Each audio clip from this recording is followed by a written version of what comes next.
स्त्रीर दुख केमिति दूर हुए। स्त्री सेतेबेले खुशी रे रही थाए जेतेबेले स्वामी स्त्रीर मन कथा बुझी थाए एवं स्त्रीर प्रत्येक असुविधा को स्वामी दूर करी थाए। स्त्री कौन चाहूची, स्त्री कौन भावुची, स्वामी जदि स्त्रीर ठीक भाव मन कथा जानी थाए तेबे स्त्रीर प्रत्येक असुविधा को स्वामी दूर करी थाए। तेबे जाई स्त्री सबुबेले खुशी रे रही थाए एवं स्त्री मनरे थिबा दुख सबुदिन पाई दूर होई थाए। स्त्री पाई स्वामी महान होई थाए।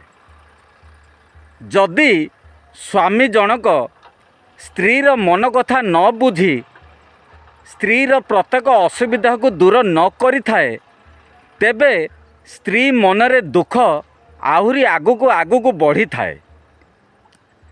स्वामी जदि स्त्रीर प्रत्येक असुविधा को दूर कर देइथिबो, प्रत्येक तार भावना को सक्सेस करैथिबो, तेबे स्त्री सामने स्वामी महान होई थाए एवं स्त्री सबुबेले खुशी रे दिन काटी थाए।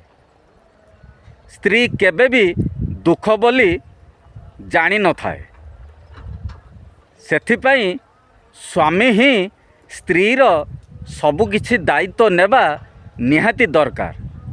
स्वामी स्त्रीर मन कथा बुझिबा निहाती दरकार। तेबे जाई स्त्री सबुबेले खुशी रे दिन काटी पारिबो एवं स्त्रीर मनरे थिबा दुख सबुबेले दूर होई पारिबो। सेथिपाई स्वामी ही स्त्रीर दुख को दूर करि थाए। भिडियोटी केमिति लागिला आपण निश्चय कहिबे। पुणी देखा हबो आउ गोटे भिडियो रे। राधे राधे।